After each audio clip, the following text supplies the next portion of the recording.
आज है सितंबर की 21 तारीख, इतवार का दिन।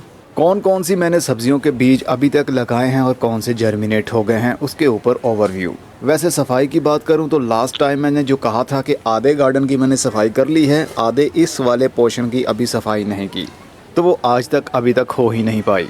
कब कर पाऊँगा कुछ पता नहीं। चलिए आपको बीज दिखाता हूँ कौन कौन से उग गए हैं। इन गमलों और डब्बे के अंदर मैंने मटर के बीज लगा लिए थे। मटर के बीज अब जर्मिनेशन अपनी शुरू कर चुके हैं। देखिए कितने खूबसूरत अंदाज से ये मिट्टी के अंदर से निकल रहे हैं। और ये जो स्टिक्स आप देख रहे हैं ना, ये स्टिक्स रखना मेरी मजबूरी थी।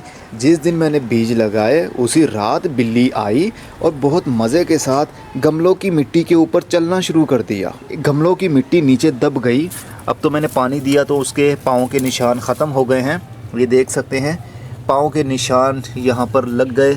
तो फिर मैंने उससे अगले दिन ये झाड़ियाँ और स्टिक्स गमलों के ऊपर रख दी ताकि बिल्ली का पाँव बीज वाली जगह पर ना जाए, क्योंकि अगर बीज वाली मिट्टी पर पाँव जाएगा तो बीज और भी नीचे दब जाएगा, फिर वो उग नहीं पाएगा। तो अच्छा हुआ ये उग गए और झाड़ियों की वजह से हमारे बीज भी सेफ़ रहे। ये देखिए एक ये भी उग रहा है, एक ये भी उग रहा है।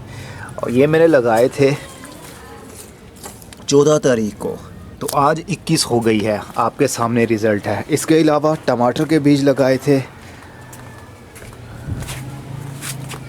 टमाटर के बीज मैंने वो भी 14 तारीख को ही लगाए थे और अब देखिए कितने अच्छे अंदाज से ये ग्रोथ कर रहे हैं। और इनके अंदर छोटे छोटे जो पौधे दिख रहे हैं ना, ये हैं तुलसी के पौधे। इसको हम उखाड़ देंगे, इसको हम नहीं आने देंगे। तुलसी के पौधे पर जो बीज बन जाते हैं ना, वो हवा की वजह से इधर उधर गिर ही जाते हैं। तो देखिए कितनी अच्छी ग्रोथ चल रही है। हर पौधा अपने पाँव पर खड़ा है।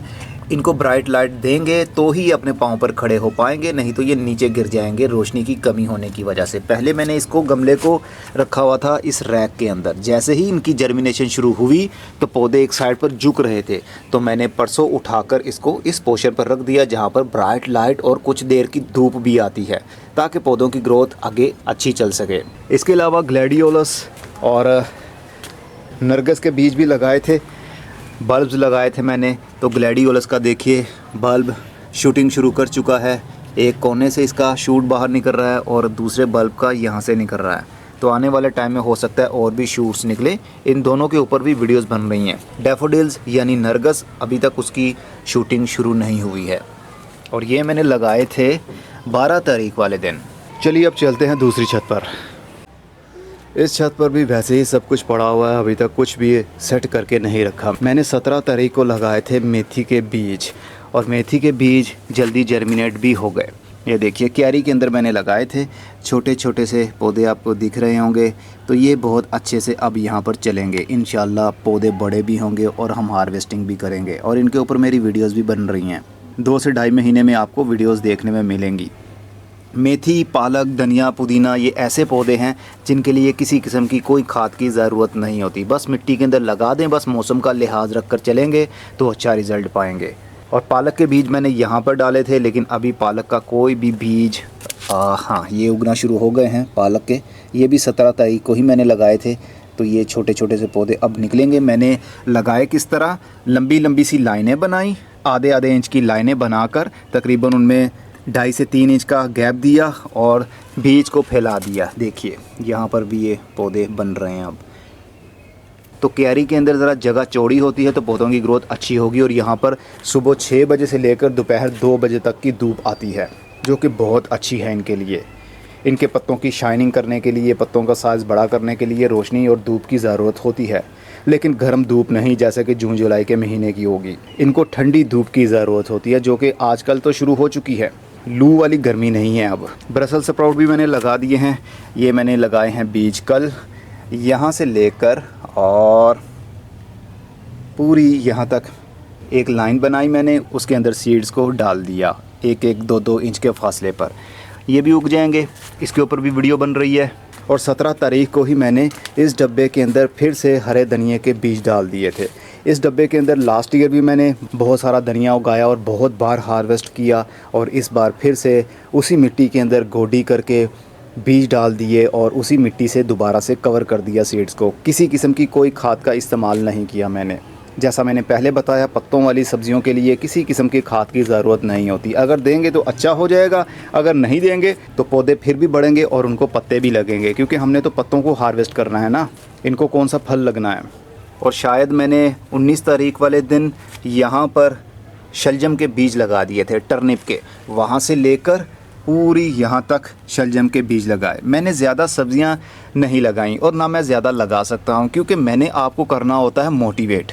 सिर्फ आप लोगों को डेमो करके बताना होता है कि हम भी घरों में गमलों के अंदर, क्यारियों के अंदर सब्ज़ी लगा सकते हैं, कोई मुश्किल बात नहीं है। और सफ़ेद मूली भी लगाई है, उस पोर्शन में मैंने सफ़ेद मूली के बीज डाल दिए थे, वो भी उगेंगे। सफ़ेद मूली हमारे घर में कोई जल्दी पसंद नहीं करता है, लेकिन कभी कभी सर्दी के दिनों में मूली वाले पराठे खाने का बहुत मज़ा आता है। साथ में दही का रायता हो, साथ में मूली वाले पराठे हों तो कमाल हो जाता है। लेकिन ज़्यादा पसंद नहीं है, इसलिए थोड़े थोड़े मैंने बीज डाल दिए हैं। शलजम मुझे पसंद है, इसलिए उसके मैंने ज़्यादा बीज डाल दिए हैं, लेकिन जगह के हिसाब से। बस मैं अगर आपको एक भी फ्रूट ग्रो करके बता दूँ ना, तो समझ जाया करें कि इसके पीछे राज यही है कि मैंने आपको करना है मोटिवेट, ताकि आप भी घरों में सब्ज़ियाँ उगा सकें और अगला स्टेप उठा सकें। मैंने कौन सी सब्ज़ियाँ उगा कर सेल करनी है, अब मैं कौन सी सब्ज़ियाँ लगाऊँ। लगाने को तो बहुत कुछ है। देखिए, बैंगन हमारे फिर से लंबे हो गए हैं, मोटे भी हो गए हैं, अब फिर से उतारने के काबिल हो गए हैं। याद रखिए, बैंगन के पौधों के ऊपर ना चूंटियाँ बहुत ज़्यादा अटैक कर देती हैं। चूंटियाँ अटैक करने की वजह से पत्तों के अंदर सुराख होने लगते हैं, तो उसके लिए कभी कभी हर 4 से 5 दिन के बाद पानी का प्रेशर मार कर ना पत्तों को धो दिया करें, ताकि जो चूंटियाँ पौधे के ऊपर चढ़ गई हैं वो उतर जाए। या फिर कुपेक्स पाउडर मिल जाता है सफ़ेद रंग का, किसी भी करियाना स्टोर से भी मिल जाएगा, डिपार्टमेंट स्टोर से भी मिल जाएगा। लाइए और पाउडर को स्प्रिंकल कर दिया करें मिट्टी के ऊपर, पौधों के पत्तों के ऊपर, उसका कोई नुकसान नहीं होता। चूंटियाँ वहाँ से भाग जाएंगी और कुछ मर जाएंगी। बाकी ये जो बायोमास अब पड़ा हुआ यहाँ पर, ये सूख चुका है। हो सकता है कि आज शाम को या फिर कल मैं इसको आग लगा दूँ, सारे का सारा मटेरियल ख़त्म हो जाएगा, वेट ख़त्म हो जाएगा, हमारे पास राख आ जाएगी। उस राख को मैं सेव कर लूँगा, कुछ को तो मैं फैला दूँगा मिट्टी के ऊपर, लेकिन अभी बीज मैंने डाले हैं तो राख डालूँगा तो पौधे हमारे जल जाएंगे, इसलिए उसको स्टोर कर लूँगा टाइम टू टाइम। हफ्ते 2 हफ्ते के बाद में एक एक मुट्ठी थोड़े थोड़े गमलों के ऊपर या क्यारी के ऊपर फैलाता रहूँगा। वहाँ पर जो बैंगन थे वो पौधे लंबे थे, जो अब उनके जो फल लगा हुआ था वो बड़े साइज़ का हो रहा है। जब इनको मैं उतार लूँगा तो फिर इनको भी मैं हार्ड प्रून करके छोटे पौधों में कन्वर्ट कर दूँगा। जैसा ये छोटे पौधे आप देख रहे हैं ना, तो इस तरह हमारा ये पौधा सेफ़ हो जाएगा।